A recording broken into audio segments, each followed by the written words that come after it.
Good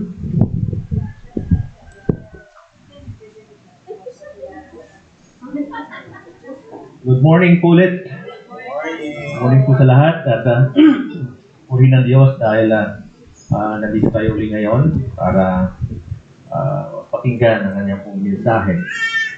At gaya po nung nabanggit ko nung huli kong pagtayo po dito ay yung ang mensahe po natin ay ito ay sinisiris ko yung Isaiah chapter 1. At nakatapos tayo ng verse 1 up to 4. Okay, at ngayon po ay tutuloy natin sa verse 5 up to 6. At ang ating pong theme ay the depth of the problem. Okay, yung lalim ng epekto ng problema o ng kasalanan sa buhay ng isang tao. Okay? At sa unang pag-aaral kasi natin ay nakita natin na ang mensahe po ni Isaias ay ito mismo ang kumbaga kung ating pong bibigyan ng conclusion ang Biblia ay makikita natin na yung mensahe ni Isaias ito mismo yung nais na iparating ng Diyos sa lahat ng kanya pong mga hinirang o sa lahat ng tao yung mensahe ni Isaias. Okay? So ang Biblia ay salita po ng Diyos para sa mundo at para doon sa mga men and women na kanya pong nilikha ayon sa kanyang wangis. Bagamat ang book of Isaiah po ay patungkol sa mga Israelita, subalit hindi natin may alis na ang mga anak ni Israel ay nagsisilbing representative specimen. At kung ano yung nais ng Diyos na sabihin sa mga Israelita ng kanya pong panahon ni Isaias, ay ito rin ang nais ng Panginoon na sabihin into the whole humanity, sa lahat po ng sangkatauhan. Okay? So, nagsisilbi itong representative lamang. So, sa first part po ng ating pong mensahe, ay mga nakaraan, nakita po natin na ini-insist ni Isaias na dapat ay alamin ng mga men and women kung ano ang naging ugat ng troubles, ng mga problema, ng mga conflict natin. Okay? Pero, siyempre, kapag ito yung sasabihin mo doon sa mga taong walang relasyon sa Diyos or walang tamang pananampalataya sa Panginoon, kapag sinabi mo yan doon sa kanila na, ay, tingnan mo muna kung ano ba naging dahilan ng iyong mga problema, ang laging sasagot nila, wala silang panahon para dyan. Okay? Kumbaga, maraming mga tao na may mga karamdaman na nagpapatingin sa doktor na gusto nilang malunasan ang kanilang karamdaman pero ayaw na nila ng ungkatin pa kung ano yung naging dahilan ng kanilang karamdaman. Subalit, kapag ganito ang nangyayari, ay hindi malulunasan yung karamdaman unless na hindi mo malalaman muna kung ano talaga ang naging dahilan. So kapag ganito po ang nagiging katwiran ng isang tao na ayaw na nilang ungkatin ang dahilan ng kanilang karamdaman, ang maaaring magiging hatol ng doktor ay resitahan ka ng pain reliever. Diba? Kapag meron kang karamdaman, tinatanong ka ng doktor, ikaw ba may history ka ba ng ganito? Sasagot mo, kaya nga mo ako nandito dahil gusto kong malaman. So ayaw mo nang ungkatin pa kung ano ang naging dahilan ng iyong karamdaman. Pero gusto mong gumaling. Kaya ang nangyayari, sabi ng doktor, sige, kung ayaw mo nang isalaysay sa akin kung ano talaga ang nakain mo, ano ba mga ginawa mo nakaraang araw? Ano ba ang history ng iyong pamilya? Ayaw mong salaysay sa akin yan, ganito na lang. Para maibsan yung iyong karamdaman, yung sakit ng iyong nararamdaman ay bibigyan na lang kita ng pain reliever. So, ang pain reliever ay hindi gamot. Kundi ito ay, ang nangyayari ay mistulang tinatakpan mo lamang yung something na nabubulok sa iyong katawan. Okay. So, hindi talaga siya gamot. So, ganun din sa mga individual, sa mga hindi mananampalataya, na ayaw na nilang ungkatin pa kung ano naging dahilan ng kanilang pong trouble. Ang nangyayari, marami silang mga ginagawang mga pag-aaral, okay, para lamang makita nila kung ano talaga ang solusyon doon sa kanilang pong problema. Kung kaya in-insist po ng Bible na harapin natin ng face-to-face yung ating pong troubles at alamin natin kung ano ba talaga naging dahilan ng ating pong karamdaman at doon pa lamang malalaman yung remedyo. Okay? In short, ganun din po ginagawa ng mga doktor. Nagkakaroon sila ng conclusion kung anong gamot ang fit sa iyo kapag nalaman nila kung ano yung history ng kung bakit ka nagkakasakit. So, ang tanging remedyo po lamang at kagalingan ng ating pong kalagayan ngayon. Okay? Sakit man yan, o problema man yan sa pamilya, problema man ng ating pong bansa, ang tanging remedyo po lamang dyan ay walang iba kundi ang Ebanghelyo. Yung gospel. Yung daan ng kaligtasan. Dahil sa ating pong pag-aaral before, sabi natin, dapat malaman ng isang tao kung ano talaga yung kanya kailangan. Okay? Dapat matuto ang tao mag-isip kung ano pa ang dapat niyang gawin, kung ano yung disenyo ng Diyos para sa kanya. At yan ay sa Ebanghelyo po natin lamang makukuha. So ang problema, marami yung mga Kristiyano ngayon, hindi lamang yung mga hindi mananampalataya, ang hindi nakakaalam o hindi natanto kung ano talaga ang epekto o lalim ng epekto ng kasalanan sa buhay ng isang tao.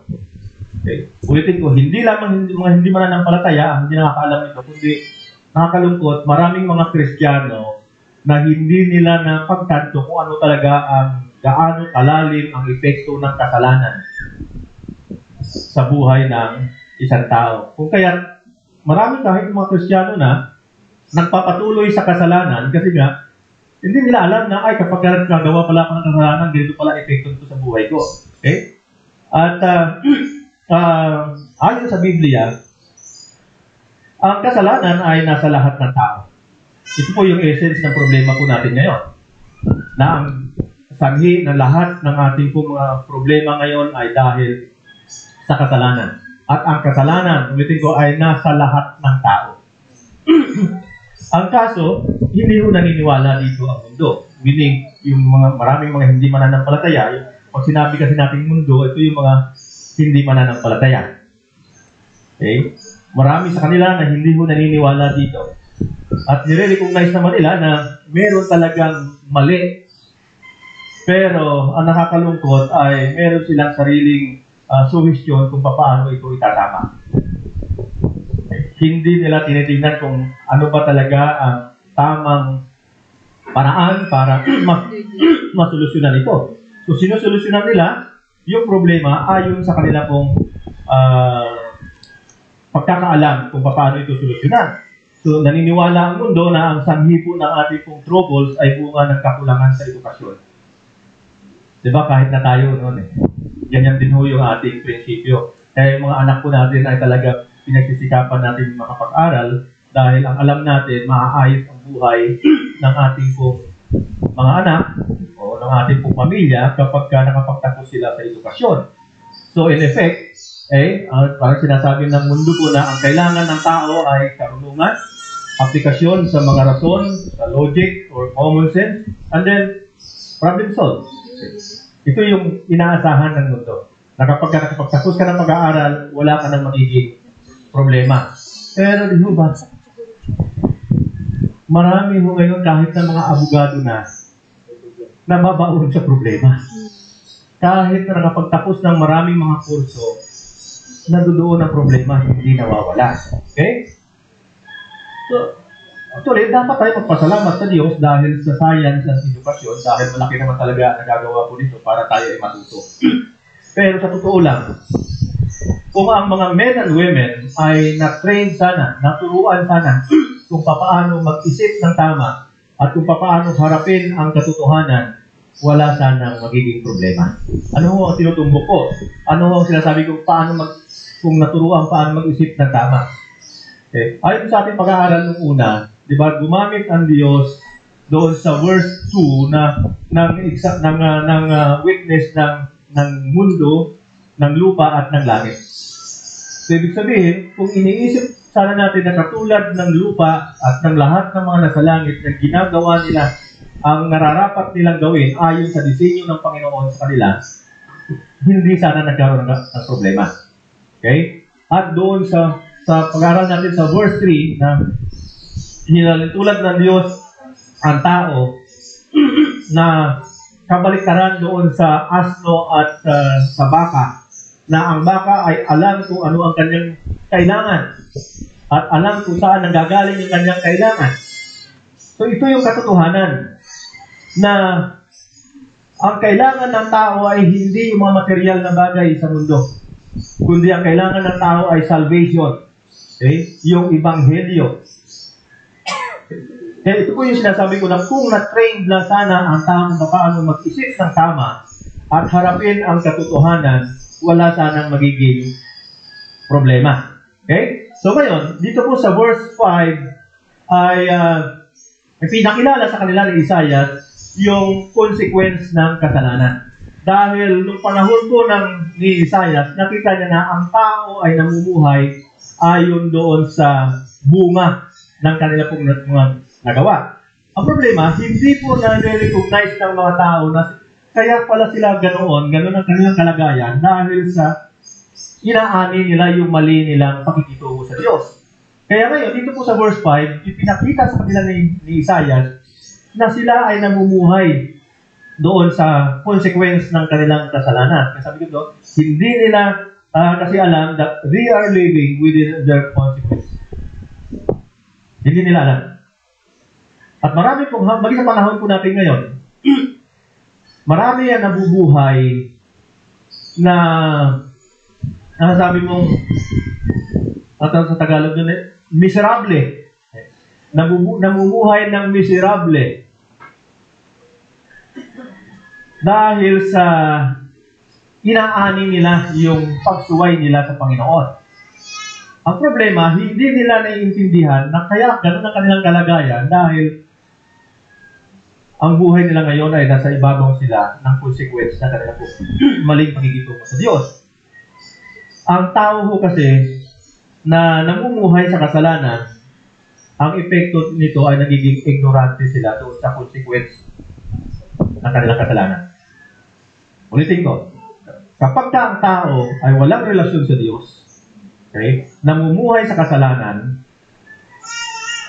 nagiging ignorante sila sa consequence. Hindi nila na-discern na ang kanilang nangyayari sa buhay nila ngayon ay consequence sa kanilang maling pakikitungo sa Diyos.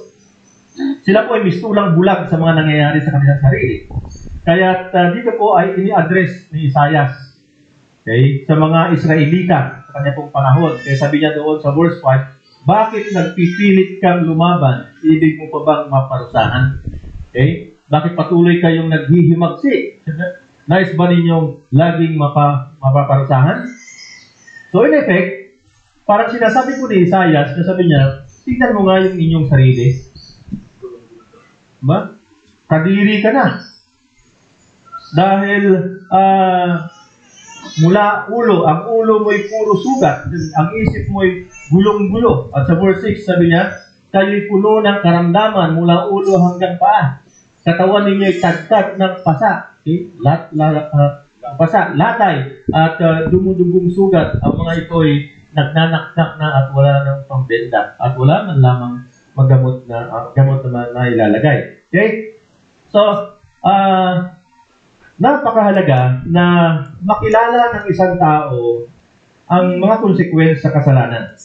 At kung paano po ito, kung ano yung lalim o yung epekto nito sa buhay ng isang tao.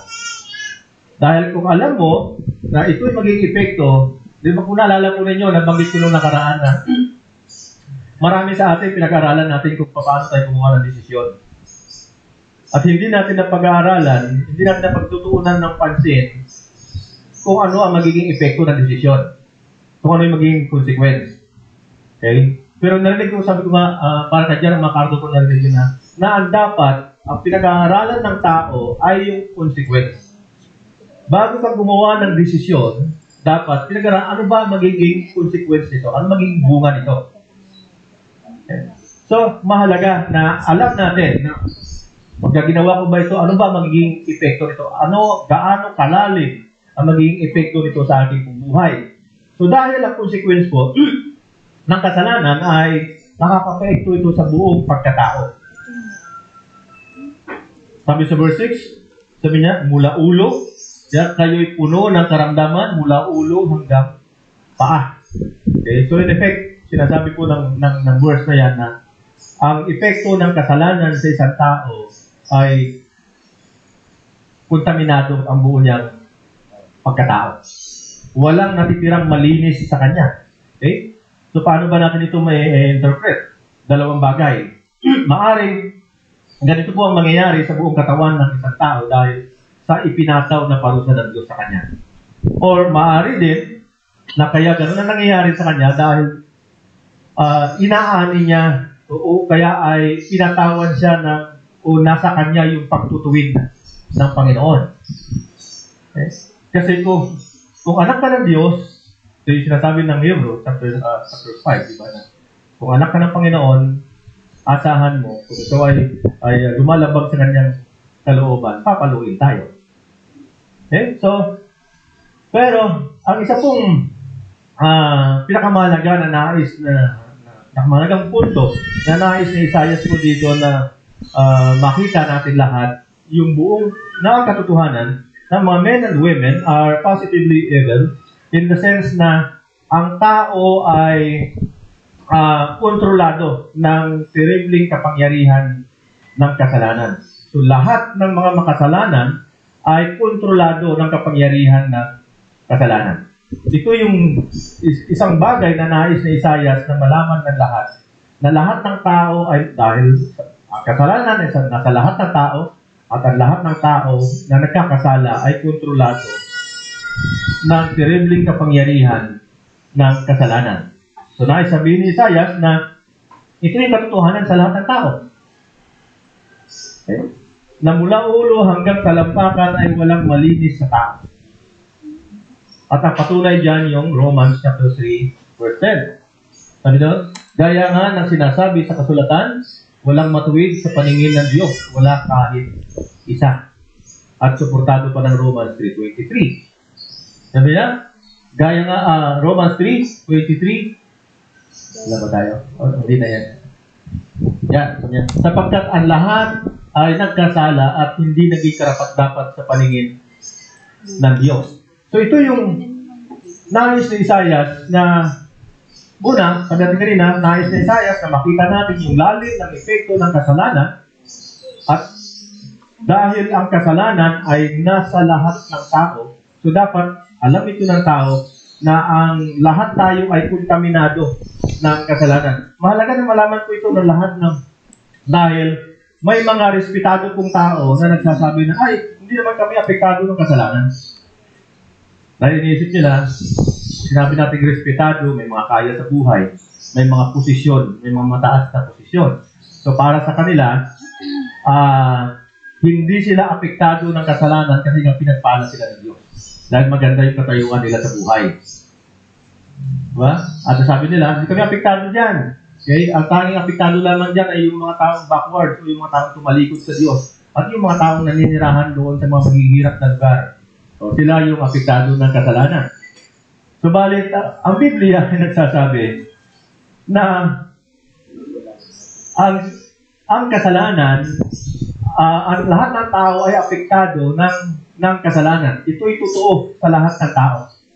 At ang Biblia ay hindi interesado doon sa social distinction. Kung sinabi mong, ay mayaman ako, hindi ako apektado ng kasalanan. Or iba ang lahi ko. Pero ang Biblia po, pag sinasabi po ng Biblia, walang exempted. Okay? Kung sasabihin mong meron kang katungkulan sa lipunan ay hindi ka exempted, hindi ka malinis sa mata ng Diyos. Okay? So naman ang posisyon mo, mayaman ka man o mahirap, bata o matanda, diba? Amo ka man o alipin, sumisimba ka o hindi, lahat tayo ay infected ng kasalanan. Okay? Dahil once na infected ka ng kasalanan, apektado nito yung buong mong pagkatao. Your mind, your heart, your will, your body, your soul, spirit, apektado, infected ng kasalanan.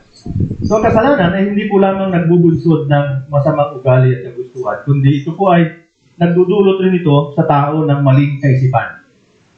Kung mapapansin po ninyo, nakita po natin na ang unang pagbagsak ng men and women ay ito ay dahil sa kanyang maling kaisipan. Di ba, nung inalok ni Satanas si Eva, at sabi niya, totoo ba, sinabi ng Diyos na bawal niyang kainin? Sinabi naman ng Diyos yan dahil ayaw niya na maging katulad niya kayo, na maging marunong, malaman ninyo ang tama at mali. Ayaw ng Diyos na maging kapantay ninyo siya. So, nagkaroon ng maling kaisipan. Di ba? Nag-isip sila na, o nga, mas maganda kung tayo ay maging katulad ng Diyos. So, ang maling kaisipan ang nagbunsod sa kanila doon sa unang pagbagsak nila. Okay? At ang dahilan ng troubles ng mundo po ngayon ay ang kawalan ng kakayahang mag-isip ng tama ng isang tao. Ito yung sinasabi natin kanina. Na kung naturuan lamang sana ang lahat ng men and women kung paano mag-isip ng tama at kung paano harapin ang katotohanan, wala sana magiging problema. Pero, nakita po natin na ito ang dahilan ng problema ng mundo ngayon. At dahil yung pong ating isipan, yung ating pong puso, yung ating pong feelings natin, yung pagdama, kagustuhan, ay involved sa ating pong isipan, ang nangyayari, ang buong katawan natin nagiging paralyzed. Okay. So sabi ni Pablo, doon sa Romans 7 verse 18, sabi niya, dahil dito, ang mabubuting bagay na gusto kong gawin ay hindi ko magawa, pero ang mga bagay na kinasusuklaman kong gawin ay siya kong ginagawa. Okay? So, sa ating pong likas ay walang anumang bahagi na tama sa paningin ng Diyos. So, mula ulo hanggang talampakan ay walang bahaging malusog sa mata ng Panginoon. Okay? So, marami ang nagsasabi na para daw po ma-address natin ang problema ng mundo, ang kailangan ng tao ay knowledge. Ito yung sinasabi ko kanina. Knowledge, information, and training of the mind. At meron din naman nagsasabi na all we need is psychological readjustment. Ito yung sabi ng iba. So, tama mo lang daw po yung puso at susunod na yung mind at will. Pero ito ay bunga ng maling pagkakaintindi sa katotohanan. Dahil mismo si Pablo ay meron pong natuklasan sa kanyang sarili. Ano sabi ni Pablo sa Romans 7 verse 19? Sabi niya, dahil dito, ang mabubuting bagay na gusto kong gawin ay hindi ko magawa. Pero ang mga bagay na pinasusuklaman kong gawin, ang siya kong ginagawa. So ano natin ibig na sabihin?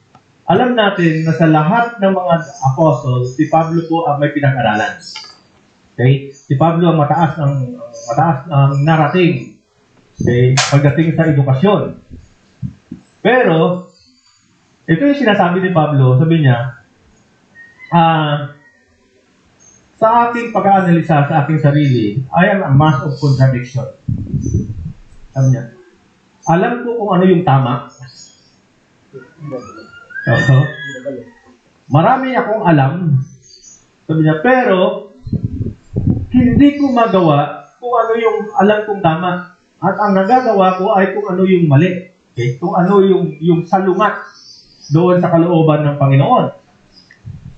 Kaya sabi niya sa verse 24, sabi niya, kahabag-habag ang kalagayan ko. So ito po mismo ang pinupunto ni Isaias na ipinakita niya kung yung terribling epekto ng kasalanan. It affects the whole human life. Apektado yung buong buhay ng isang tao. At yung pinakita din niya na ang kasalanan ay may terribling kapangyarihan that prevent us from learning kahit na dumadanas tayo ng palo at paghihirap. Diba? Ito yung epekto ng kasalanan sa isang tao. Sabi ni Pablo, ako, alam ko na.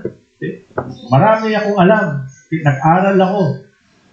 Ito yung sinasabi kanina natin na ang mundo ay, ang suwestyon ng mundo ay kailangan lamang natin ng edukasyon. Kailangan lamang natin ng aplikasyon ng mga rason at ng mga resulta ng ating mga pagpinag-aaralan. Pero sabi ni Pablo, ando na ako eh. Marami na akong alam. Pero doon sa mga alam ko, hindi ko may apply. At ang nagagamit ko, ang may apply ko ay yung kung ano yung nais ng ating katawang lupa. At alam naman natin na ang nais ng katawang lupa ay salungat doon sa kalooban ng Panginoon. Okay? So ngayon, dito po ay, kaya sabi kanina, ipinakita ngayon ni Isaias yung terribling epekto ng kasalanan sa buhay ng isang tao. Na ang isang tao na infected ng kasalanan ay hindi siya natututo doon sa mga pagpalo ng Diyos sa kanya.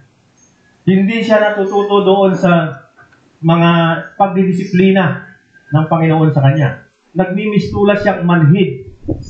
Okay? Kaya sabi dito sa verse 5 dyan, bakit nagpipilit kang lumaban?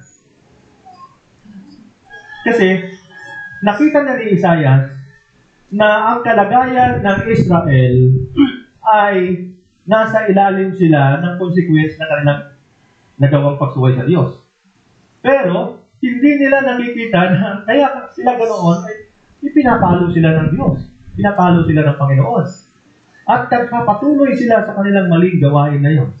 Kaya sabi ni Isaias, bakit nagpipilit kang lumaban? Ang pagpapatuloy sa kasalanan ay para bang ang epekto nito sa harapan ng Diyos ay lumalaban ka sa Panginoon. Di ba? Yung mga anak natin kapag ating pong sinusuway, tigilan mo nga yung ML na yan. So, ito, bigla kapag ganoon sa bibig. Pero, hindi pinapakinggan yung magulang. Okay? Bagkus ay patuloy pa rin ginagawa. Okay? Yung paglalaro o pagsuway sa magulang. Okay? So, in effect, para sa mga magulang, sa mata ng Diyos, sa mata ng mga magulang, ang ginagawa ng mga anak na hindi nakikinig at nagpapatuloy sa pagsuway, lumalaban siya. Hindi man literally na nakikipagsuntukan ka sa magulang mo, pero yung hindi mo pagsunod ay simbolo yan ng paglaban. Okay? Nakikipagtunggali ng anak sa magulang. So, ganun din, sa mata ng Diyos, ito pong mga Israelitang ito, hindi nila nakikita na ang kanilang kalagayan, kaya sila, mayroong mga troubles, mayroon silang paghihirap o problema sa buhay dahil pinapalo sila ng Diyos. Sinasaway sila ng Panginoon. Kaya sabi dito ni Isaias, bakit hindi kayo tumitigil? Patuloy pa rin kayo sa inyong pagsuway. Sabi niya, bakit nagpipilit kayong lumaban? So, pagpapatuloy sa kasalanan ay pagpapakita ng paglaban sa Diyos. Okay? Pakikipaglaban sa Panginoon. Now, ito ang mahalagang bagay na dapat kumalaman ng mga henerasyon natin ngayon. Marami ang nakiklaim na sila ay mga Kristiyano. Sila ay bahagi ng pinili na Diyos. Pero, hindi mo makikita sa kanila yung excitement sa mga gawain ng Panginoon. Diba? Ano sabi po wala dyan sa ating, ano sabi na 2 Corinthians 5:17? Ang sino man na kay Kristo siya ay bago na. Okay? Meron na siyang bagong buhay. So, ibig sabihin, ang mga men and women na meron pong relasyon sa Panginoon, meron niya dapat pagmamahal sa gawain ng Diyos. Okay?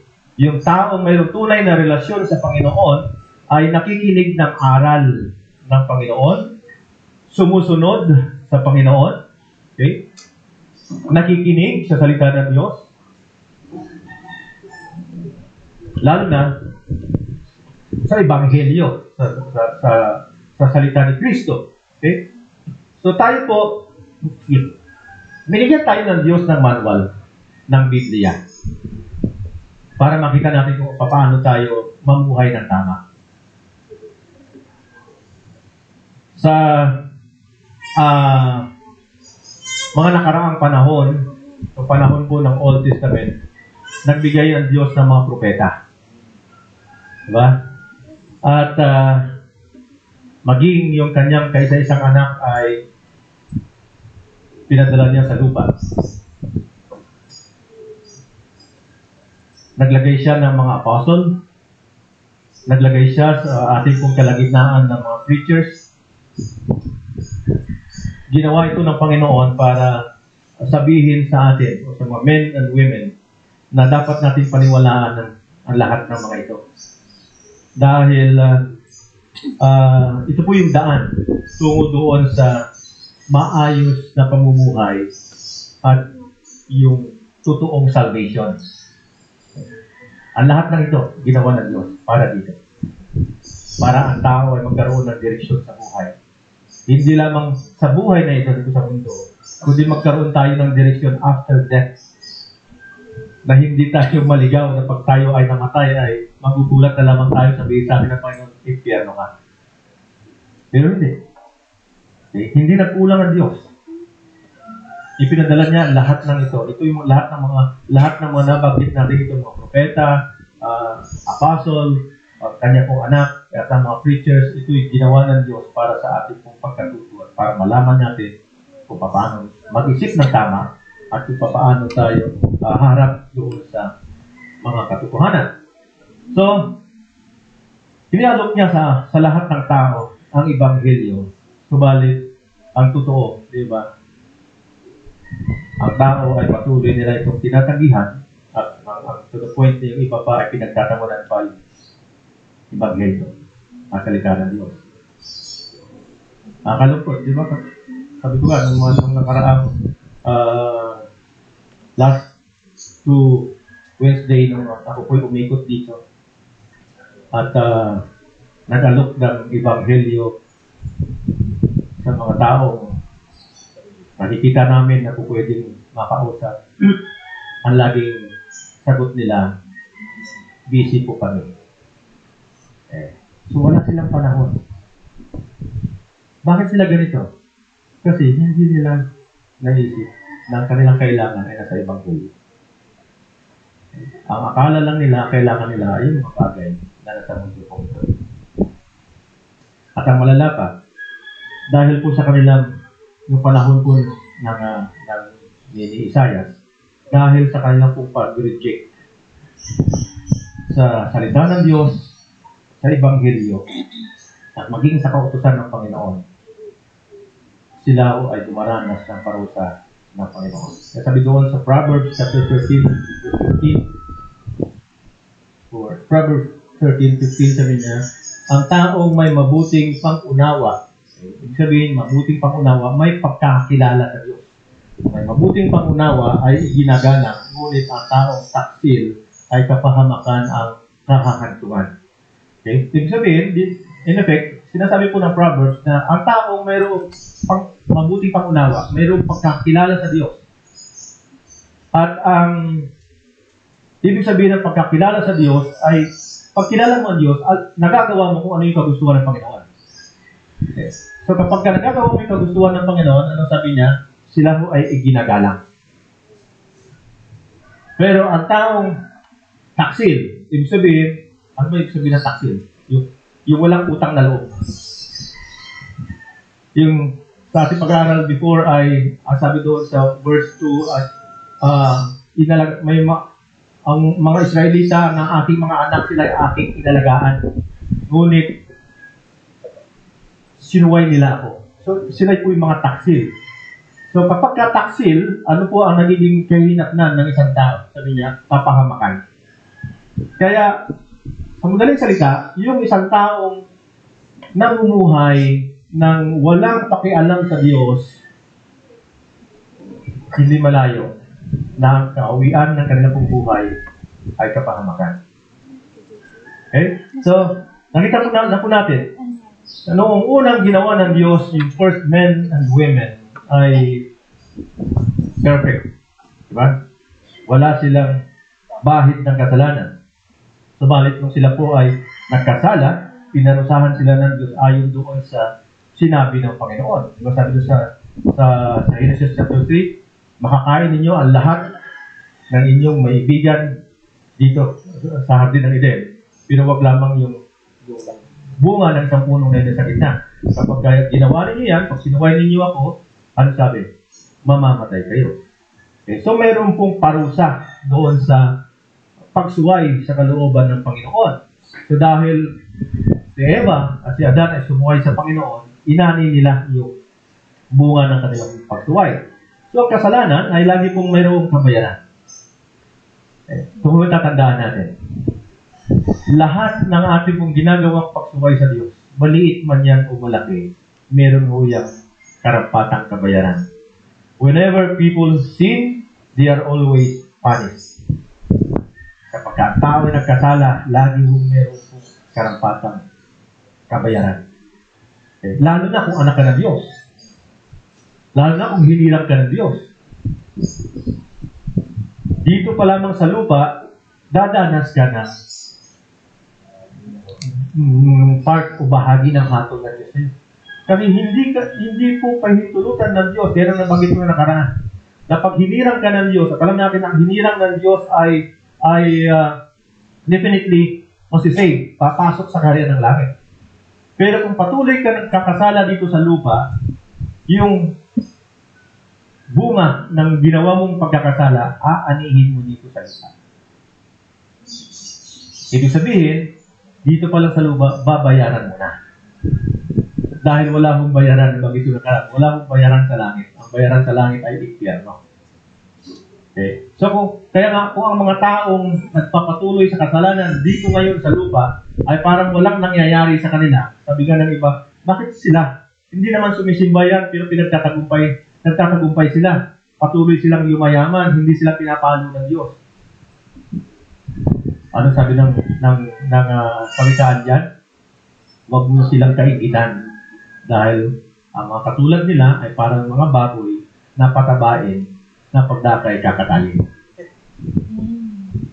Sabihin, hindi sila sinisingil ng Diyos ng hatol dito. Hindi sila pinaparusahan ng Diyos dito sa lupa. Dahil alam ng Diyos, babayaran nila yan pagdating nila sa kabilang buhay, sa impyerno. Kaya yun po dahilan kung bakit kinaingitan ng maraming mga Kristiyano yung mga non-believer. Sabi na, nagtatagumpay sila, pastor. Buti pa sila, kahit na hindi sila sumisipa, yumayaman sila. Huwag nyo silang kaibigan. Huwag nyo gayahin ang kanilang tiwaling pamumuhay. Kasi pag ginayan nyo sila, hindi papayag ang Diyos na hindi kayo papaluin. Na hindi kayo itutuwid. Kasi hindi rin papayag ang Diyos na kayo ay abutan ng kamatayan na nagkakapisaw sa kasalanan. So, kinakailangan, bago kayo abutan ng kamatayan, na ituwid na kayo ng Diyos at paano tayo tinutuwid ng Diyos? Pamamagitan ng pagdidisiplina. Pamamagitan ng mga troubles. Okay? Kaya dapat, ito yung mahalaga sa atin na dapat alam natin yung ating sitwasyon. Ano ba kalagayan ko ngayon? Ako ba ay dinidisiplina ng Diyos? Ako ba ay pinapalo ng Diyos? O ako ay tinutuwid ng Diyos? Kasi kapag nalaman natin yon, nagkakaroon tayo ng tamang diagnosis. Nabibigyan natin ng tamang remedyo. Okay, yung ating pong kalagayan. So, kapag nakita natin yung ating kalagayan na ito pala ako, meron palang meaning, meron palang purpose yung dinaranas ko ngayon, then yung pagsubok ay natatapos. Okay? So, ulitin ko, ang kasalanan ay laging may kabayaran. Whenever people sin, they are always punished. Bagamat minsan, ay hindi ito na re-recognize ng mga tao pinapalo. Diba? At sana, walang ganitong mga Kristiyano na hindi nila na-recognize na sila dinidisiplina ng Panginoon. Okay? So ito yung batas ng Diyos. Ito yung nabanggit natin mga nakaraan doon sa Galatia 6:7-8 na kung ano ang iyong tinanim, yun yung iyong ani. Ito ang batas ng Diyos noon, ngayon, at magpakailanman. Okay? Kasabihan niya, na kapag dinikit mo ang daliri mo sa apoy, ay mapapasok ka. Okay? So, ganun din. Kapag tinalikuran mo at sinuway mo ang kautusan ng Diyos, you will pay for it. Magbabayad ka. Yan yung universal law ng Panginoon. Yan yung batas ng Diyos.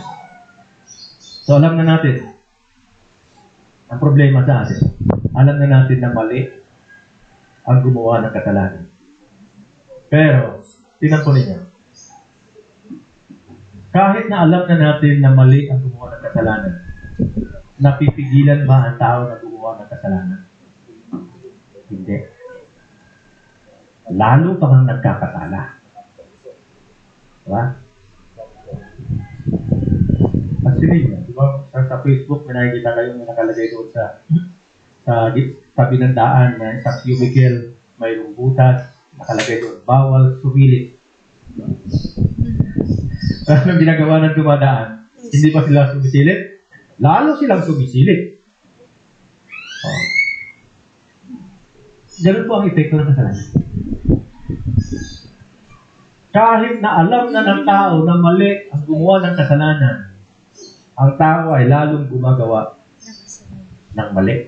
Lalong gumagawa ng kasalanan. Okay? Ito yung sinasabi natin kanina. Ang mundo, ang solusyon ng mundo ay edukasyon para makatakas doon sa problema. Marami sa atin nagbabasa ng mga books para maging maayos yung moral. Diba? But sabi niya, that's a lie. Isang kasinungalingan na kapag marami kang librong nabasa, marami kang kursong natapos, ay hindi ka na, magiging maayos na ang iyong moral. Hindi ka na nakakagawa ng kasalanan. Hindi. Ang tao habang tumatalino, habang naging marunong, lalo nagkakasala. Walang sino mang taong naging maayos ang moral dahil sa pagbabasa ng libro. Okay? Ito yung sinasabi natin kanina. Kung sisikapin mong masolusyonan ang problema sa pamamagitan ng mga edukasyon, ng karunungan, pagbabasa ng mga libro,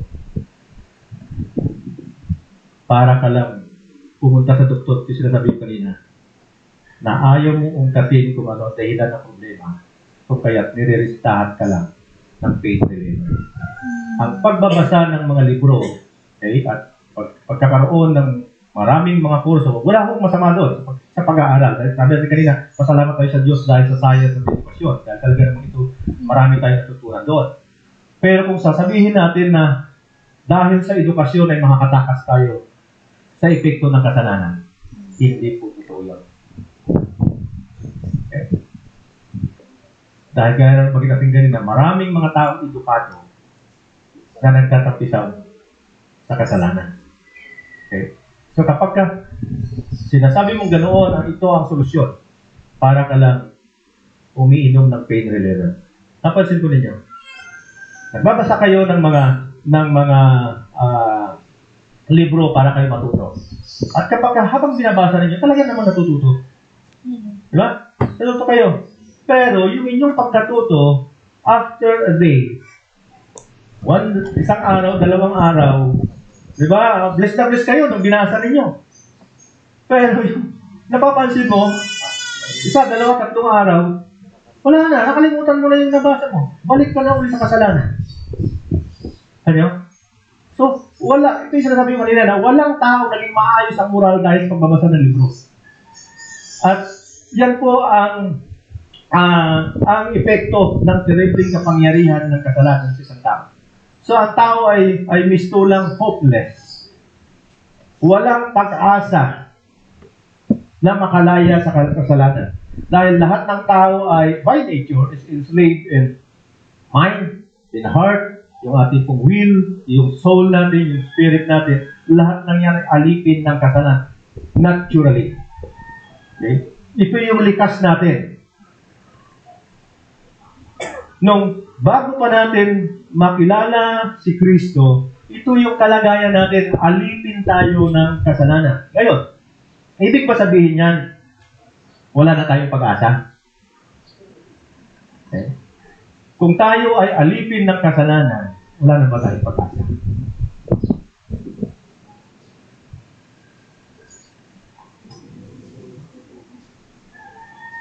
Mga kapatid, ang pag-asa natin, wala sa ating sarili. Isa lang ang ating pag-asa. At yan ay wala sa atin. Tulad po na nabanggit na natin, ang kapangyarihan ng kasalanan, kailanman ay hindi kayang tapatan ng tao. Alam yan ng mundo. Alam natin lahat yan. Kaya nga doon sa Timothy ba yun, nasabi ni Pablo, mag-ingat kayo dahil ang kalaban ninyo ay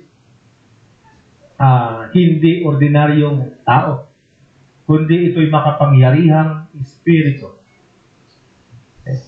So meaning, paalala sa atin ni Pablo, na wala tayong kalaban-laban sa espiritu ng kasalanan. Okay? Kay Satanas. But there is only one hope. It is the power of God. Ito'y sa kapangyarihan lamang ng Panginoon. At ito ay nasa Ebanghelyo. Ito yung binabanggit, madalas natin mabanggit doon sa Romans 1 verse 16. Ano sabi dyan? Hindi ko ikinakahiya ang kagandahang balita tungkol kay Kristo dahil ito ang kapangyarihan ng Diyos ay kaliligtas ng lahat. Okay? Nang sumasampalataya. Una, ang mga Hudyo at ngayon din ang mga hindi Hudyo, meaning yung mga Hintil. So ito lamang ang maaaring makapagsalba sa atin sa pagkaalipin ng kasalanan sa lahat po ng tao. So meaning, ang kailangan ng mundo ay hindi knowledge. It is not teaching. It is not information. It is not medical treatment. Okay? Or it is not psychotherapy. Okay? And it is not social progress nor punishment. Kundi ano po ang kailangan ng men and women? Ito yung nabagit natin kina 2 Corinthians 5:17. A new heart. Bagong puso, bagong pagkatao, bagong nature. Isang nature na namumuhi sa kadiliman. Isang likas na nagagalak sa kaliwanagan, nagagalak sa katwiran, nagagalak sa gawain ng Panginoon. Okay. So, ang kailangan ng tao ay buong pagbabago. Entire renovation. So, hindi yung bahagi lang. Kasi kapag tayo po ay nagbabasa ng mga books na ito, bahagi lamang ito sa buhay po natin ang nababago. Pero dahil hindi talaga nabubura yung ugat ng kasalanan sa buong pagkatao, kaya ang kasalanan po ay pabalik-balik sa buhay ng isang tao. At purihin po ang Diyos. Dahil ito mismo yung inaalok ng Diyos pamamagitan ng ating po Panginoong Jesucristo. Okay? Na ating po tagapagligtas. Ito yung dahilan kung bakit bumaba sa mundo ang kanyang pong anak, si Jesus Christ. Dahil alam ni Jesus na kung gaano katerible ang kapangyarihan ng kasalanan o ng devil, na ito po'y higit sa kapangyarihan ng lahat ng humanity. Sabihin, pagsamasamahin man natin yung ating pong lakas, yung karunungan, yung kapangyarihan natin para kalabanin ang dyablo, wala ho tayo magagawa. Okay. Magagapi tayo. Kaya ho siya'y bumaba dahil alam niya na siya po lamang ang maaaring gumapi sa kapangyarihan ng kasalanan. At dito po, maaari niyang palayain ang sinumang naaalipin ng kasalanan. Sino bang inaalipin ng dyablo? At dito maaring ang mga anak ng Diyos ay makakatayo na matatag sa harapan ng Diablo at makakatagdi sila. Kaya sabi doon sa John 8:32, malalaman ninyo ang katotohanan at ang katotohanan ang magpapalaya sa inyo. Ito yung binabanggit mismo doon sa John 46. Ako ang daan, ang katotohanan at ng buhay. Meaning, sino yung katotohanan na sinasabi ko dito? Yung kaysa-isang nagdadala ng ating pong kailangan. Ano kailangan natin? Yung salvation. So pag nakilala natin kung ano yung katotohanan, doon po tayo makakalaya sa kapangyarihan ng kasalanan. Hindi tayo nakakalaya sa kapangyarihan ng kasalanan, ulitin natin, dahil sa ating pong mga narating. Or dahil sa uri ng ating pagkatao. Nakakalaya tayo sa kapangyarihan ng kasalanan dahil sa pagkakaalam natin o pagkakilala natin sa katotohanan. Okay? So, at dahil dyan, nagagawa nating tanggihan ang Diablo. Kasi yung nature po natin, once na inalok tayo ng kasalanan, or sa madaling salita ay lumapit sa atin ang tukso, hindi tayo nakakatanggi. Kasi by nature, alipin tayo. Alipin tayo ng kasalanan. Pero dahil sa nalaman natin, nakilala natin kung ano o sino ang katotohanan, nakakalaya tayo sa pagkatapos ng kasalanan. Kung kaya't nagagawa natin tumayo ng matatag at nagagawa natin tanggihan ang tukso. Kaya sabi doon sa yes. Saan ba? James. And then, John 8:34. Okay? Sabi niya, 34. Sabi niya, sumagot si Jesus, sinasabi ko sa inyo, ang totoo, ang sino mang nagkakasala ay alipin ng kasalanan. At verse 6, kung ang anak ng Diyos ang nagpapalaya sa inyo, talagang magiging malaya kayo. So kung nakilala natin si Kristo, talagang nagiging malaya tayo. So, ito po ang gusto nating makita, na walang taong makakatakas sa kapangyarihan ng kasalanan o sa pagkakaalipin ng kasalanan maliban pinalaya tayo ni Jesus Christ. Pinalaya tayo ng dugo ni Kristo. Okay? Ulitin ko, nagagawa nating tumayo sa harapan ng kaaway dahil sa taglay nating nature o likas, sa likas ni Kristo na nasa atin.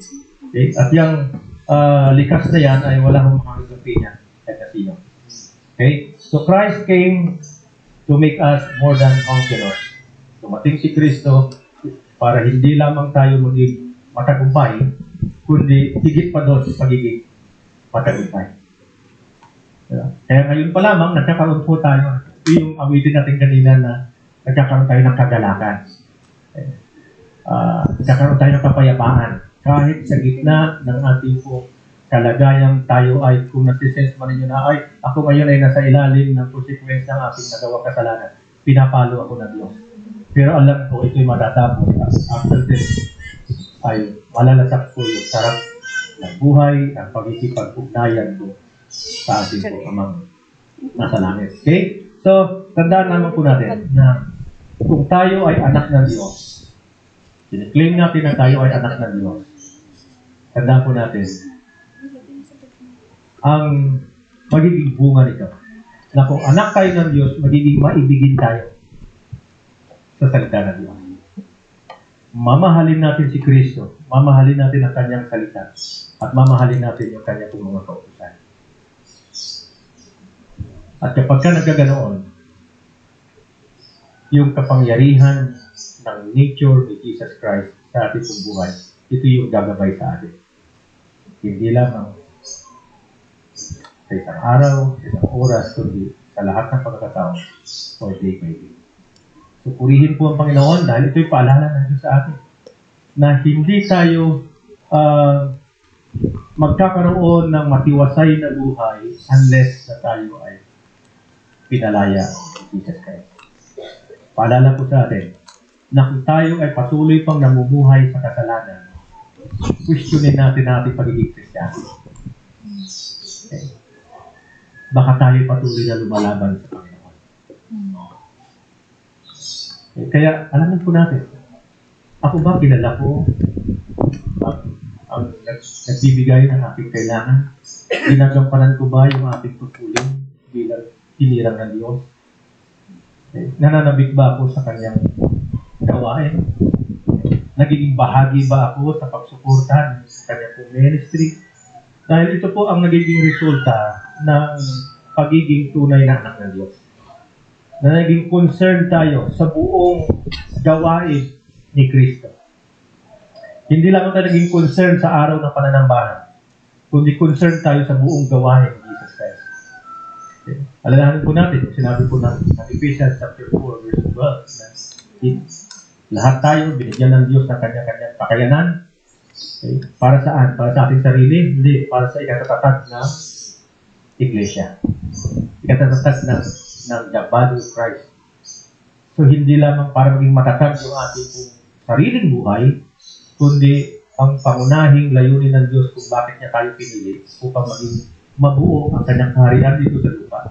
To the point na sa kanyang pong pagbabalik, ang lahat ng kanyang mga hinirang ay madadalanan niya sa kanyang pong kaharian. Di ba?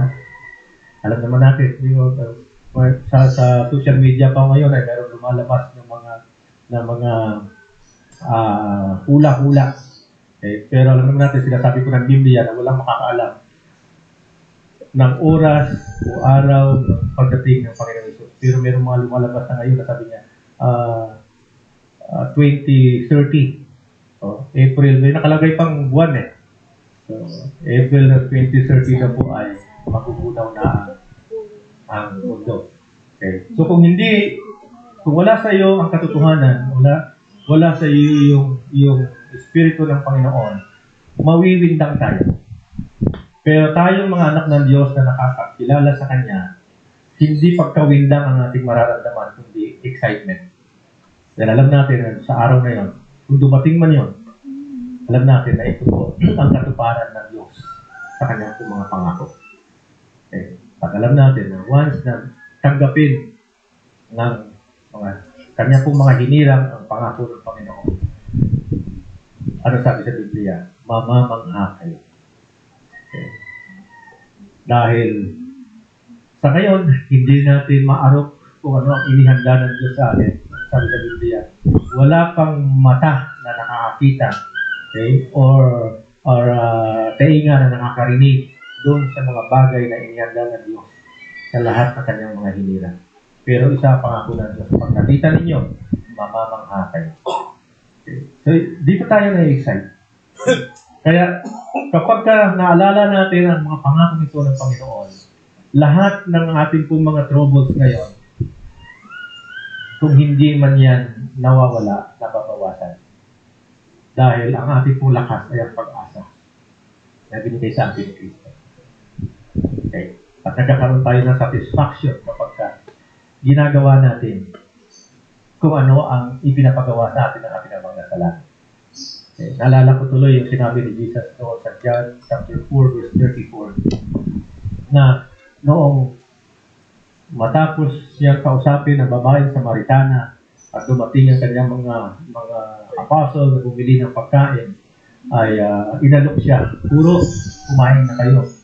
Okay, dahil siguro sabi sa mga apostle, gutom na kayo, haba ng ating nilakbay, gutom na kayo, kumain na kayo. Pero sabi ni Jesus, di ba? Sumagot si Jesus, sinasabi ko sa inyo, ang totoo, ang sino mang nagkakasala ay alipin. Ano nila? John 4. James 4. No, John 1. John 4:34. Wala dyan sa ating outline. Okay. So, pwede natin tignan sa John 4:34. Wala sa ating outline. Sabi niya, John 4:34, sabi niya, sinabi sa kanila ni Jesus, ang pagkain ko'y ang tuparin ang kalooban na nagsugo sa akin at ganapin ang ipinagagawa niya. Okay. Okay, so, sabi na kanya apostol, Guro, kumain na kayo. Gutom na kayo. Pero sabi ni Jesus, na hindi ako nagugutom. Ang pagkain ko, ang nagbibigay sa akin ng lakas at kabusugan ay yung matupad. Matupad ko yung ipinapagawa sa akin ng ating Amang nasa langit. So dito, ang lahat ng mga nanampalataya nagkakaroon ng satisfaction sa buhay kapag ka nagagawa natin ang kalooban ng Panginoon. Okay? Kapos man tayo, hindi man tayo mayaman, pero mayaman tayo sa mata ng Diyos dahil ginagawa natin ito ang kanyang kalooban. Okay? Kaya sabi sa Biblia, kung kayo magmamalaki, ay pagmalaki ninyo ay ang pagkakilala ninyo sa akin at hindi yung bagay na meron kayo. Okay? So, purihin po ang Diyos at nawa ay meron tayong napulot kahit paano sa ating pong pag-aaral sa umaga pong ito at tayo po ay mananalo. Uli, dakilang Ama, kami po ay nagpapasalamat sa inyo sa umaga pong ito dahil muli ginising nyo kami at ipinakita nyo sa amin yung katotohanan na sa aming likas na kalagayan ay wala kaming magagawang mabuti. Walang magandang bagay na makikita kayo sa aming pagkatao. Maliban na kung si Kristo ay nabubuhay sa aming puso dahil siya po lamang ang nakakitaan ninyo ng magandang bagay. Kaya salamat po dahil dito ay mapapalitan yung aming pong hangarin sa mga bagay sa mundo po ito ng hangarin matupad ang inyong pong kalooban.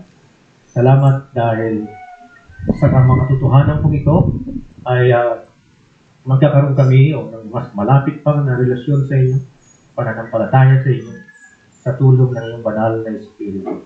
Kaya tumasa kami na sa amin pong patuloy na pagiging isa sa iglesia pong ito ay magamit ninyo ang bawat isa upang kami po ay magpalakasan. At ngayon, sa darating na sineselebrate ng buong mundo ang kapanganakan ng iyong anak na si Jesus, nawa ay makita namin ang aming sarili na hindi lamang kami nagsiselebrate sa tuwing araw ng December 25, kundi makita namin na sa lahat ng sandali, sa lahat ng araw, sa lahat ng araw ng linggo, ay amin pong sineselebrate yung pagbaba ng iyong anak na si Jesus. At muli, ang nais po na ninyong i-celebrate namin ay hindi yung kapanganakan ng katawan lupa ni Jesus Christ, kundi yung kanyang resurrection, yung kanyang pong pagkabuhay ng mga ito. Dahil ito ang papatunay na ang aming Diyos ay Diyos na buhay at ito yung aming pong pag-asa. Kaya muli po, sa inyo po namin pinaabot ang aming pong patuloy na dalangin sa ang mga kapatiran at sa buong iglesia. Batid po ninyo na may mga kapatid kami sa pananampalataya na hindi namin kasama ngayon. At kung ano man po ang kanilang kalagayan, nawa ay patuloy nyo silang bigyan, pagkauhaw at pagkagutom sa inyong pong mga salita at makita nila na ang araw o Lord's Day ay ito'y araw ninyo at hindi namin ito dapat inuumit. So dito ibinabalik namin sa inyo. Dahil hindi naman ito para sa inyo, kundi para sa amin, Panginoon. Kaya patawarin niyo po nawa ang mga palit namin ito at nire-neglect ang araw na ito. At hindi sa mga kapatid namin na nagdaranas ng pagluluksa ngayon, dalangin namin o Diyos na ang inyo pong banal na Espiritu ang siyang magbigay sa kanila ng kapanatagan at pagkakaroon ng kagalakan sa kabila ng kalungkutan ng pagluluksa sa bilang Ama. Kaya kami man na inyo pong mga hinirang na narito ngayon, nawa kami ay maging magsisilbing encouragement, maging kalakasan ng ating mga kapatid na nagluluksa. Kaya umaasa kami sa samantalang paghiwa-hiwalay na ito, taglayin namin ang ipong banal na Espiritu at kayo po patuloy na magbigay sa amin ng kalakasan, ng karunungan to the point na kung gumawa man kami ng desisyon, ito ay ayon po sa iyong kalooban. Sa ganoon, wala kami ma-offend, wala taong masaktan, wala taong magalit sa amin dahil kayo po ang nakikita nila sa amin. Kaya sa inyo po ang papuri at salamat muli sa mga pong ito, ang ating kaya aming hiling at dalangin sa pangalan ng iyong anak na si Jesus. Amen.